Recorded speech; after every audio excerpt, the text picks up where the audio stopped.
সাকিব খানকে নিয়ে যখন আমি তুফান বানানোর চেষ্টা করি, আমরা 3 মাসের মধ্যে 2.5 মাসের মধ্যে একটা সিনেমা বানাতে হবে।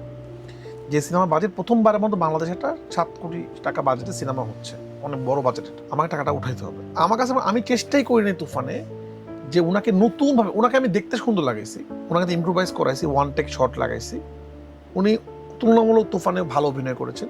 কিন্তু আমি আসলে প্রথম ছবিতেই যে আমি কেন এত বছর পর এসে প্রেশার কুকার বানাই, আমি এত বছর পর আমার প্রথম ছবি যদি প্রেশার কুকার হইতো কেউ দেখতো না, এর একদিনও চলতো না। আসলেই কোনো আর্টিস্ট অভিনয় করতো না এটাতে, খুবই গরিব একটা সিনেমা হতো আসলে। তো আমি কেন এত আমি সাকিব খানকে নিয়ে হয়তো 5 নাম্বার ছবিতে এক্সপেরিমেন্ট করি। আমি সাকিব ভাই ফ্যান দেখে একটু একটু করে তুফান আজকে ব্যবসা ফরুজবু তাণ্ডবে কিন্তু আমি তুফান টু বানাই নাই।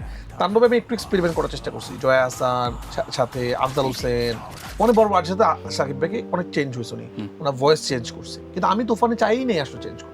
স্বদেশ তো চেঞ্জ করার মতো একটা স্টোরি। আমি সাকিব খানকে দিয়ে যদি কখনো আসলে এতটুকু কনফিডেন্ট, সাকিব ভাইয়ের সাথে আমি কাজ করে যেটা বুঝছি, উনি খুবই ভালো অভিনেতা, উনি ক্যাপাবল, উনি ভেঙে চুরে, উনি যদি ভাঙে নিজেকে, ওনার থেকে উনি বেস্টই হবে, ভালো হবে, খারাপ হবে না। উনি অ্যাক্টিংটা জানে আসলে।